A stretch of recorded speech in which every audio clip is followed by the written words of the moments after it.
All right, fantastic. Well, welcome to Be a Blessing Marketing. Turn the work that you love to do into your sales success system. We're going to go through the Allegiance Capital questions. These are just ways to make sure that you are where you want to be and that you're getting what you expected to get, and also let you know what's going to happen as we go through and as we're all done. So you are here because you signed up for Be a Blessing Marketing, a free workshop for all subscribers. And you're in the right place if you're ready to find alternatives to the content grind and trying to be everywhere all the time, all at once on social media, and instead turn the great work that you do into your marketing and sales system. What I'm going to do now is I'm going to share my screen. Again, those of you that have been with me before know the drill, and we're gonna get started. So for those of you that entered a little late, this is actually the good stuff starting right now. Okay, so here is the situation as I have experienced it, and I have seen most of my clients and community members see it. You became a solopreneur because you're a purpose-driven person that has a set of talents or skills or a point of view or just a desire to do meaningful work that matters with people you care about. And all you're asking in return is that you can simply fund the lifestyle that you want to fund and have the business fit around that lifestyle. What I see often happening, and this was definitely my experience, is once you get your business going and you validate your product or service and you get a little bit of traction, then you fall into the trap of paying attention to all the digital marketers and online gurus who are selling you all sorts of marketing and sales tricks, tactics, hacks, and strategies. And what ends up happening is you end up spending 80 to 90% of the time that you're spending in your business on marketing and sales activities that probably don't really feel good and align with your beliefs and guiding principles and philosophy. And you're only spending 10 to 20% of your time actually making the difference that you signed up for when you started your business in the first place. And so what I have discovered through my own experience and then honed a process by working with a lot of clients is that we can actually invert that whole dynamic. You can go from spending 10 to 20% of your time doing the work you love and 80 to 90% of the time doing the work that you don't love so much to spending 80 to 90% of your time actually making the difference that you signed up to make when you started your business and spending only 10 to 20% of your time on the things like marketing, sales, content creation, and so forth. And my experience with this is that I went from spending about 80 hours a week in my business to spending now less than 10 hours a week in my business because I needed to build a business that funded and fit around my ability to become a full-time grandfather to my grandson, Jasper. Spoiler alert, we're going to have another grandchild sometime in the next 8 months. And here's the whole thing, is that what we are striving for, the ultimate way to establish yourself or to build a prosperous, fulfilling, viable, and sustainable business is you have to become preeminent in whatever marketplace your business fits in. You have to be the best in the world at doing what you do in the way only you can do it. That's what I mean by preeminence. You have to be the one and only choice for helping someone make the change they want to make through a product or service that is done in the way that only you can make it. And you can't achieve preeminence if you're spending 80 hours a week on marketing and sales stuff that you don't actually like doing that much. You can only achieve preeminence if you're spending most of your time actually honing and practicing and executing your craft in whatever product or service that you're operating around. Okay, so preeminence is the goal here. Reducing time spent on marketing and sales activities, boosting the time in making the difference that you seek to make through your product or service, so that you can achieve not just a greater sense of fulfillment, but a greater level of prosperity, making a better living and a bigger difference while spending less time in your business and creating more velocity towards your goals and ease in the execution. So what we are trying to accomplish is, first, a full understanding of the journey that someone that could benefit from your product or service is going to go through, how that journey maps over marketing and sales activities, and then why we would want to choose this idea of a marketing web over the traditional idea of a marketing funnel. And I put air quotes around traditional because marketing funnels have not been around for very, very long. You could think of, pre-online business marketing as being somewhat funnel driven, but for the most part, we did things quite a bit differently before the age of media, and we did it differently then than we do in the age of social media. So when we're thinking about the journey that someone in the marketplace for whatever product or service you have goes through to become first a prospect, then a lead, and then a client, we are looking at a journey that goes from awareness, attention, trust, permission, interest, enrollment, and investment. Now, that doesn't mean that everybody has to go through this entire sequence. It does look like a causal chain, and causal chains are prone to breaking. People can enter or be in your ecosystem already in any of these levels, but here's what I'm talking about. The first step is they have to be aware that you exist, that your product or service is available.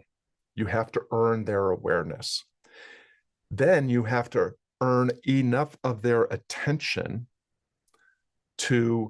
so that you can earn the necessary trust for that person that encourages them to give you permission to have a more direct conversation with them.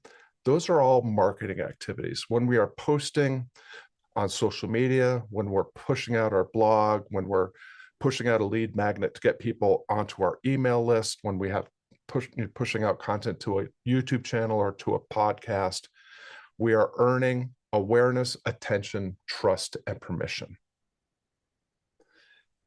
Only then can we push the right people, the right prospects, into the interest, enrollment, investment part of the causal chain, which is the sales sequence or the sales cycle. They have to be interested enough to consider the possibility of purchasing your product or service. You need to earn their enrollment, their willingness to go on the adventure or to go on the journey that you can take them on to solve the problem they want to solve or achieve the aspiration they want to achieve. And then finally, they have to make the investment. They have to purchase your offer of whatever the product or service is that will help them achieve their aspiration or solve their problem. So when I'm talking about marketing and sales, I'm talking about those two elements of this entire journey. Again, marketing, awareness, attention, trust, permission. Sales, interest, enrollment, investment.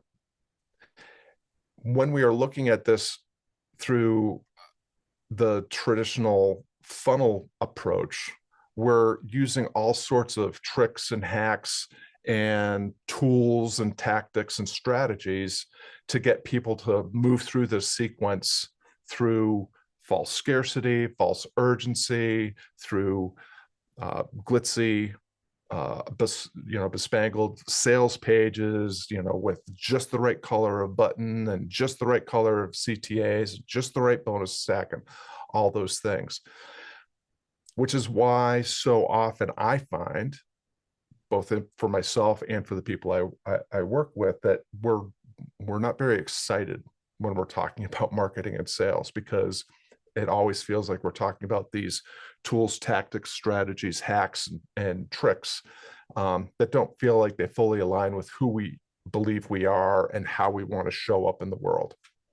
So one of the things that I also want to do here is reframe what I mean by marketing and sales. And then I'm going to make a quick comment about advertising, just because I think it will be helpful for some of the people in the room here.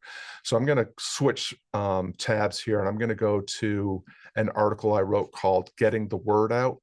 I'll send this to everyone when we're done so that you can access. This is probably one of the more cited articles I've ever written, because it really it's loaded with insight and information about how marketing and sales actually really works. And it's much more pragmatic and practical than other approaches to this that you might have read or experienced in something like the marketing seminar, for instance.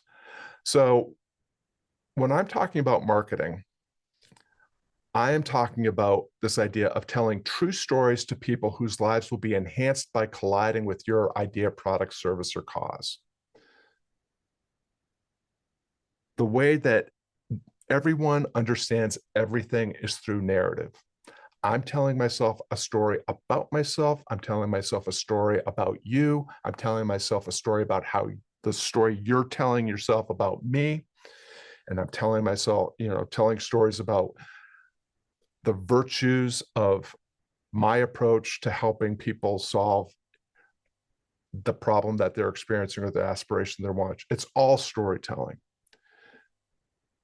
In traditional digital marketing and online guru tactics, we're often telling stories that are leveraging all these scammy, spammy, tricky, hacky tools, tactics, and strategies that don't feel very true.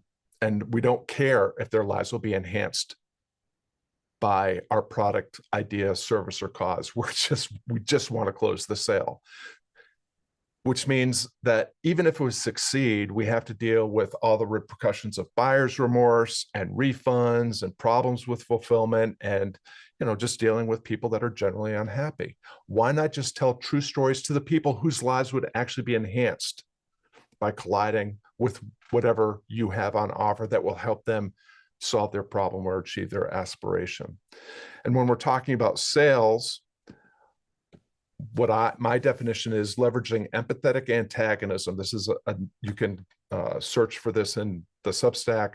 What I'm talking about is getting under people's skin in a generous, empathetic way, just enough to encourage them to lean in a little bit more, to take another step towards you, as a viable option for helping them solve their problem or achieve their aspiration. We want to encourage the people who resonate with our marketing ideas to take the bolder step into possibility by adopting your idea, investing in your product or service, and making the change that they want to make happen.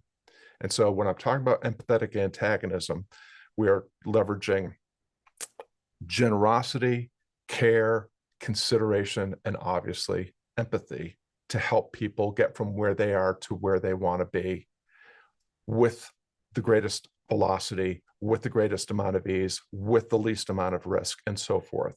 That's the way that I think about marketing and sales. When we're talking about advertising, people look at advertising as a solution to a marketing or sales problem. People rush to advertising far too quickly. They think, if I just throw some money at Facebook or Google or the local paper or the local television station or what have you, I can get my message, get my product, service, idea, or cause in front of more people, and more is better. And if it gets in front of more people will go through this funnel that I've constructed and drip out the other end as customers. Unfortunately, people are usually investing in advertising before they've actually even validated their offer or have demonstrated any level of sustainability or achievability with their product or service. So sure, you can, with enough money, you can get enough people to buy your thing, but if your thing is not actually solving the problem they have or helping them achieve their aspiration, again, you're just signing up for more headaches. So the way that I look at advertising is when you have validated an offer, when you have proven sustainability and achievability through that offer, then it makes sense to put some money behind marketing and sales communications that have already proven to be effective as a way, as an accelerant, as a way of amplifying and increasing your reach to more of the right people. So I'm not in any way, shape, or form considering myself an expert on advertising. I do leverage ads because I do have a validated and sustainable offer. But for most of you, you probably don't need to worry about advertising at all at this point. So let's look at the way that traditionally we think about how to do marketing and sales. And this has to do with funnels.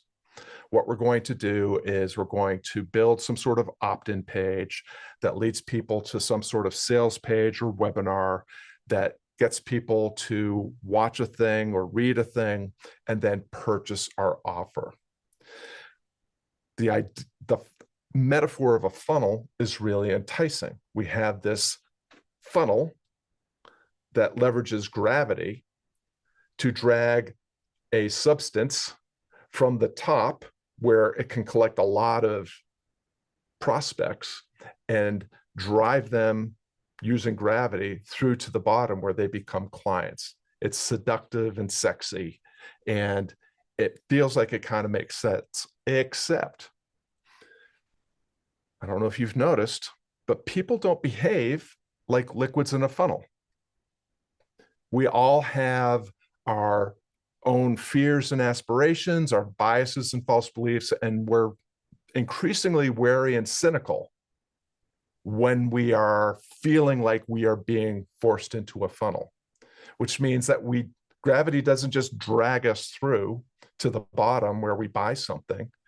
And in fact, even the best funnels are incredibly leaky, which is why traditionally we've had to use advertising to get thousands of people into the top of a funnel, because we know that very few of them are going to drip out into the bottom. I've been actually doing some looking into funnel math, and I'm just going to give you some numbers. If you can get 100 people to visit your opt-in page,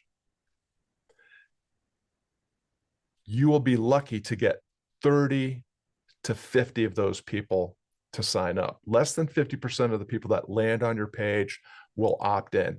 And 30 to 50% is those are high averages. So 100 people land on your page, 30 to 50 sign up, they opt in. Of those 30 to 50, about half or less will actually show up for your webinar or click through to your sales page. 6 to 15 people of the 30 to 50 that signed up will actually show up.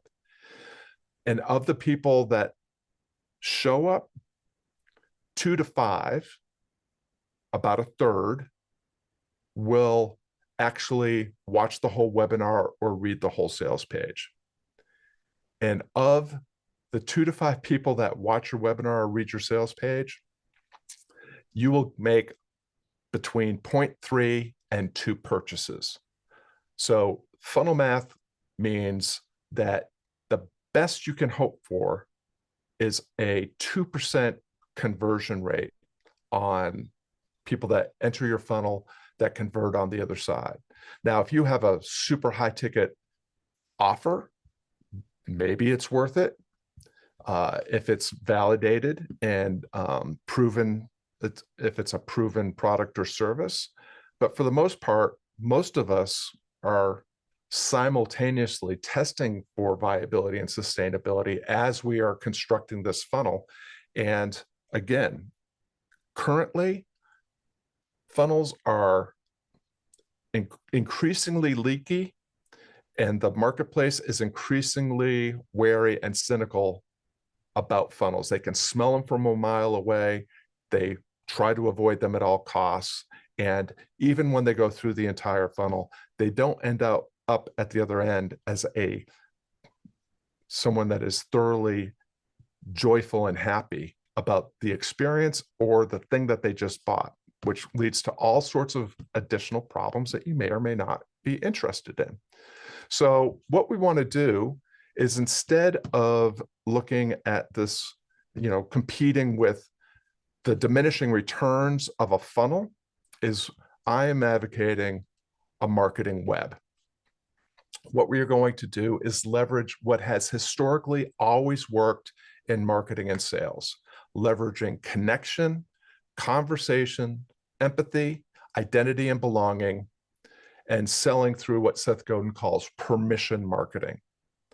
Speaking to people that are eager to hear from us, anticipate that they will hear from us, and that they will receive personal and relevant communications that will help them understand the problem that they have or the aspiration they want to achieve, and see us as a believable, viable, competent, experienced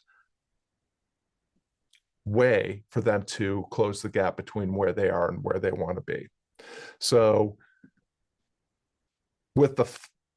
if you're a follower of funnels, you probably know about Russell Brunson. His tagline is, "You're only one funnel away."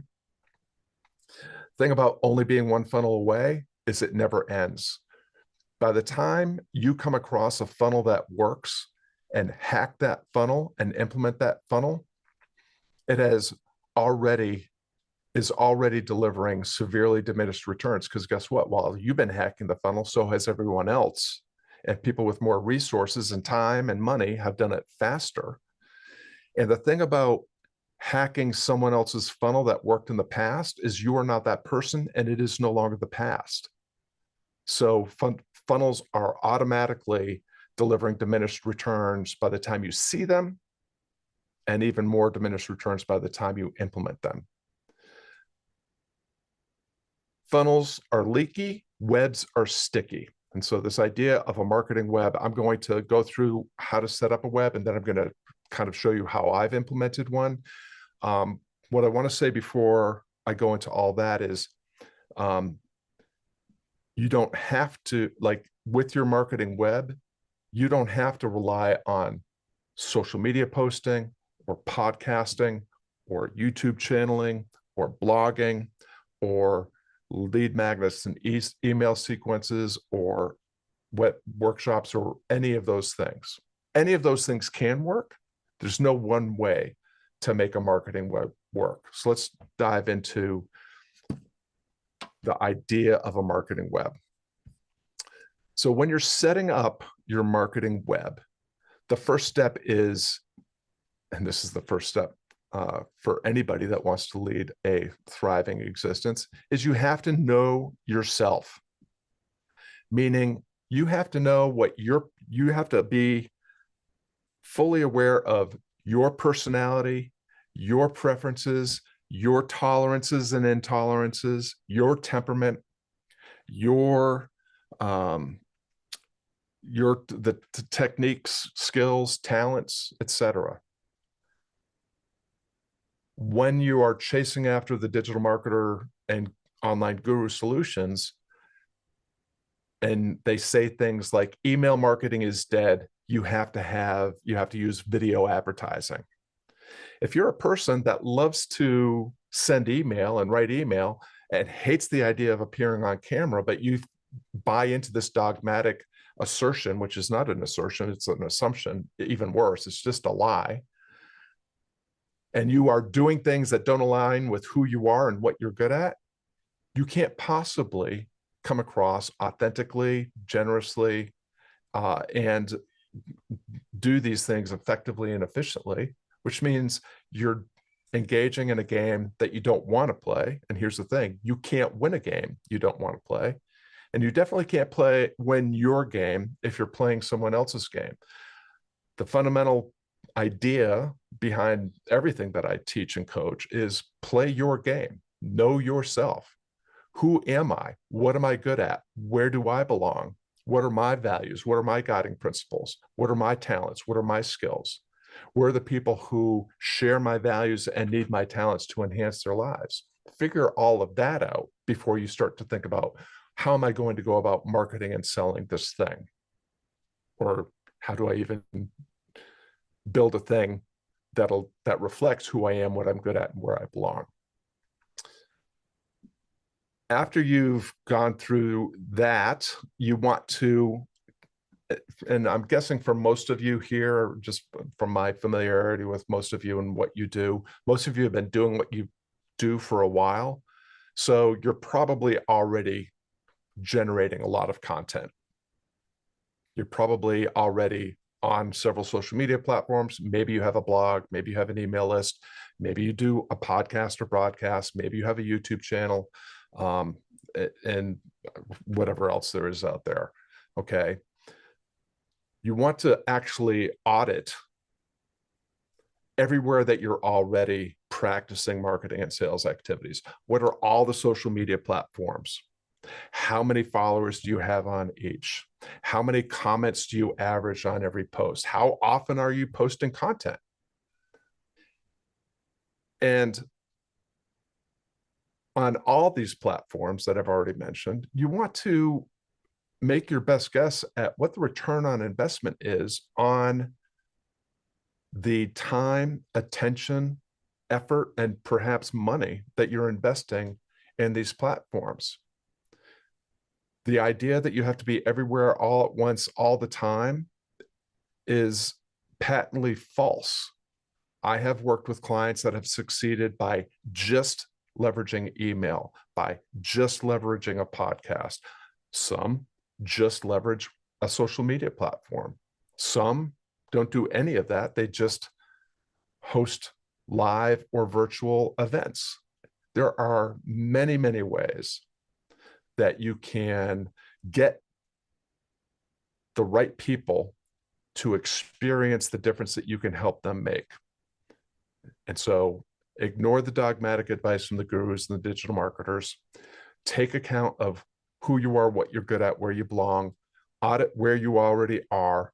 And then what you want to do is stop doing the things that don't align with who you are and what you're good at, where you belong, and stop doing the things that aren't giving you any discernible return on the investment of your time, attention, money, and effort, and optimize whatever is working best for you now. Okay. And what you want to do is optimize for engagement and efficiency. The whole idea behind Be a Blessing Marketing is we're going to leverage what has always worked in marketing and sales, which is conversations, connecting with people who would actually benefit from colliding with the offer that we have, because it's a viable way of helping them achieve an aspiration or solving a problem. And it is the best option because it helps them do it with the least amount of risk, with the greatest amount of ease, and with the most velocity possible. And I would suggest optimizing platform by platform. If the best thing you have going right now is connecting with your email list, get better and leverage. That's a point of leverage. That's a force multiplier. Leverage what's already working. Those of you that have been with me before, we talk all the time about the rear view mirror. The best thing you can do to improve your marketing system and sales system is eliminate as many components as possible, because the more components, the least effective and efficient it is. After you've gotten rid of all the cruft and eliminated all the things that don't work well or don't work at all, optimize, raise the floor on the things that are least effective or efficient in your system. But the way that you can actually determine what to do next is look in the rearview mirror and look at what's worked for you in the past and do more of that. As human beings, we're always chasing the next thing, more. the shiny new thing, whatever the flavor of the month offer is by the digital marketers and gurus. The thing is, every time you add something to your system, you are continuing to drive down the effectiveness and efficiency of your system. Look in the rearview mirror, look at what's already worked, do more of that, and get better at doing that. What you want to do is, wherever you're putting out your marketing messaging and beginning sales conversations, you want to get them wherever it is that you can practice permission marketing. Where can you have the most anticipated, personal, and relevant conversations with them in a way that's clear, direct, and respectful? For a lot of us, it's email. It might be a blog. It might be social media, YouTube, a podcast, or what have you. But you need to define for yourself, where are you going to have those conversations? So I'm going to wrap up with just kind of a quick look at what I have done. And, this is what there are variations of this that I've done with all sorts of clients, leveraging different strategies, tools, and tactics. But the idea here is fundamentally, we want to operate from our personal philosophy. What do we truly believe? What are our guiding principles? What are our non-negotiables, the things that we will not equivocate upon? What are the fundamental principles, beliefs that I operate on? And then we can choose the strategies that align with our philosophy and principles, and the tactics that will help us most effectively and efficiently execute those strategies, and choose the handful of tools that are necessary to execute those tactics in service of our strategy that still align with our principles and philosophy. So for me, and again, the article, Getting the Word Out, that I've got linked here, those of you in the Solopreneur Success Circle will have access to all the notes here. But I talk a lot about the diffusion of innovations curve. I'm not going to go into detail about that. The 5 adoption decisions, we've talked about that in the past, and it's in this article. But what we're doing with our marketing is turning innovation into information. One of the biggest mistakes I see people make is they think that their signature framework, their intellectual property, is this magical thing that, even though they haven't tested it in the wild and don't have a lot of validation, through customer results or client results, they think that what they're selling is this signature program, framework, process, whatever. And the thing is, nobody buys something that's brand new. Like, that's uncertainty. People don't want uncertainty. They want certainty. So putting what you do, how you do it, the way it works behind a paywall is only ensuring that people are not going to buy it. You have to turn the innovative way that you make the difference only you can make, in the way only you can do it. You have to turn it to information for your audience. And so what I do to turn innovation into information is I leverage Substack.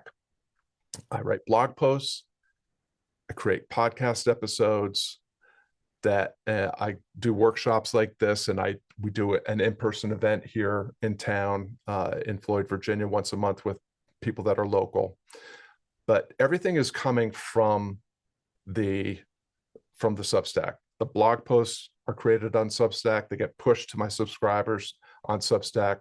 The podcast episodes, they may start as live broadcasts on social media or YouTube, but they get pushed out to the subscribers through the podcast feature in Substack. Workshops like this that are done on Zoom become podcast episodes, become blog content, become email content for the subscribers on Substack. And even the in-person events are sometimes turned into blog content, and in the future will become podcast or workshop content. Everything is happening in Substack. That is where I can have the most anticipated, relevant, and personal conversations possible with people that have already given me permission to talk to them. I've earned their awareness, earned their attention, earned their trust, earned their permission to speak with them. And what I do is from Substack, I can push that content to my existing social media platforms, all the existing podcast platforms, my YouTube channel, and I can share it with groups and forums, whether it's discussion groups or Facebook groups or what have you. But everything gets pushed out from Substack. And what happens is I'm exposing new people to my ideas, to my signature process. I'm sharing the information about what I do, how I do it, how it works, and exposing them to it wherever they're colliding with it. It might be YouTube, it might be social media, it might be a podcast, or what have you. Wherever they collide with me and my approach, I want them to consume as much as they want to consume there. The only thing I've done is if someone decides to Google me or to click my bio to see how they can learn more about me, that's when I direct them to my Substack. Because if they come to Substack, the likelihood that I'm going to capture their email address and have already an educated, informed prospect are very, very high. So my first step is to let them learn about me wherever they learn about me. Then I want to bring them to Substack to create proximity. Free subscribers, I want to turn free subscribers into paid subscribers. That's my low ticket offer. $9 a month, $7.50 if you purchase an annual membership. You get 3 or 4 calls a week with me. You get to do deep dive workshops with me every month, all sorts of other bonuses in terms of archived content, curated curriculum that you can execute everything I teach by yourself, 50% discount on all the coaching, all happening at the paid subscriber level, low ticket level. But I've created an informed, educated, viable prospect who I can turn into a viable lead, a good fit now lead for one of my higher ticket things. My mid ticket is the Close the Gap program, 90-day solopreneur success accelerator, one-on-one coaching. You have access to me 5 days a week. You can talk to me every day. You can meet with me every week with a small group of people. That's my mid-ticket offer. One-on-one coaching, I also consider mid-ticket. There are people that just work with me one-on-one, don't want to have anything to do with the group. And then my retainer projects and clients, which are the people that are paying me $10,000 a year or $10,000 a quarter or what have you, because they have a specific problem that they want my direct personal help with. The way that I think about how I create a viable, sustainable business is I want to sell as many high ticket offers as I can first, because now I have achieved sustainability. If I can achieve my revenue goal for the year in the first 3 to 6 months of the year, then I can spend all the rest of my time doing whatever I want. You know, those of you that are in the community know my favorite thing to do is the low ticket thing. I love meeting with my community or with the Solopreneur Success Circle community every Monday, Friday, Wednesday, sometimes Thursday, and doing these deep dive workshops. So you want to, if you're truly going to achieve the level of freedom in terms of time, effort, energy, revenue, you're going to have to make sure that you look at being more creative about how you're going to achieve your revenue goals. It's probably not going to be through some sort of consistent $10,000 a month offer. I've rarely seen that work for more than a few months. What you want to do is be creative about how you're going to achieve that annual revenue number as quickly as possible. And then you can implement the mid-ticket and the low ticket and the free things that will help you build sustainability and greater validity, but also help you achieve the preeminence in what you do, how you do it, and who you do it for. So that is the approach that I use. That is actually the entire presentation. For those of you that are in the Solopreneur Success Circle, I have a few minutes to spend with you now, and I am willing to book some time Monday or Friday for those of you that I can't cover today. For those of you that are not members of the Solopreneur Success Circle, there is a link somewhere in the thread where you can become one if you want to stick around and join us. But if that is not the case, then I wish you well, and I ask you to just simply show yourself out so we can get to the exclusive Q&A and implementation session with it. So I do just have 9 minutes for right now, but we can make extra time. I'm not on grandpa duty this week because our daughter-in-law is a school teacher and on break. So I have nothing but time this coming week. So I'm happy to spend more time on Monday and or Friday. But does anybody have any questions or reflections? I have a question, and the question, I think you don't have time, we could talk on Monday. So my question is validating an offer, or I remember a few, once you mentioned that when you validate something, you do something 10 times or something like that, and you did that with the book. So can you explain that? I didn't quite get it.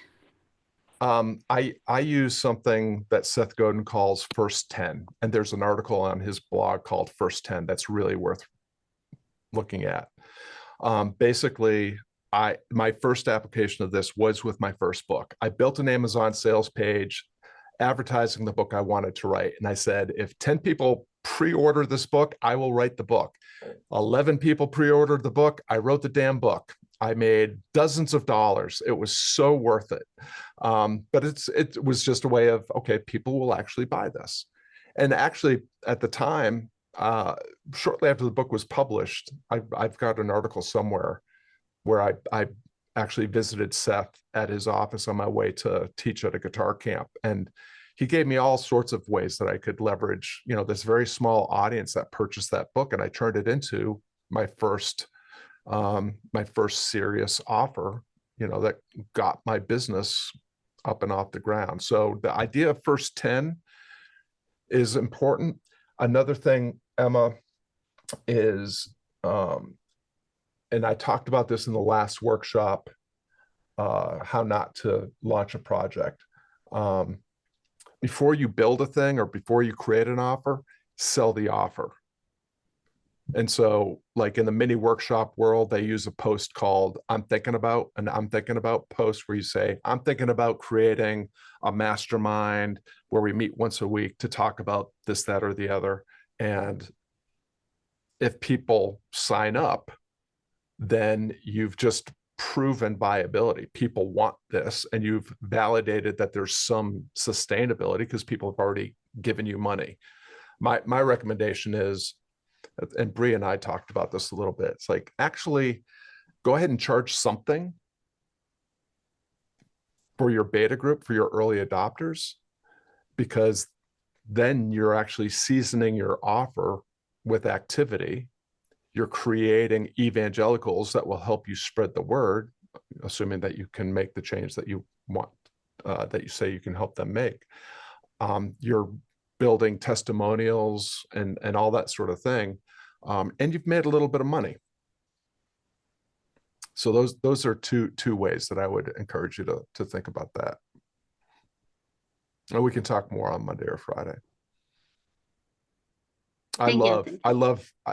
Nobody likes to make new stuff more than me. So I have all sorts of ways that you can validate an offer before you actually get going. And I've made more than enough mistakes to tell you what to avoid. Anybody else? Scott, I'm curious of if in a couple of minutes, if you ever meet me, that's a conversation for next week. I'm a teacher too, so I can actually tune into your workshops in the middle of the day. why did you land on Substack? What do you like about it? What do you hate about it? Just, I mean, you put in a lot of time there. I'd like to know what your experience has been. I am on Substack because there is no platform that better, in my observation, that better leverages the network effect.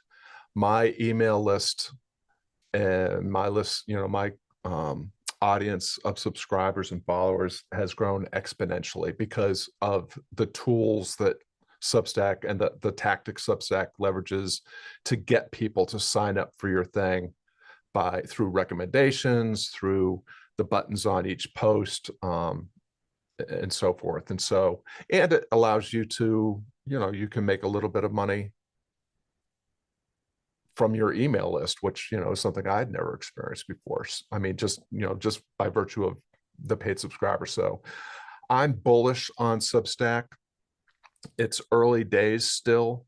I think we have, there's still some time when Substack will align with, my values and guiding principles. I can tell that, the online gurus and digital marketers are already arriving, and it's starting to increasingly feel a little bit more like the platforms everyone fled to come to Substack from. But that's always going to be true. But the thing is, you own that list. You can go wherever you want to go next. That's the thing about tools, and that's all Substack is a tool. But tools have a limited shelf life. So it's the one that I'm really big on leveraging right now.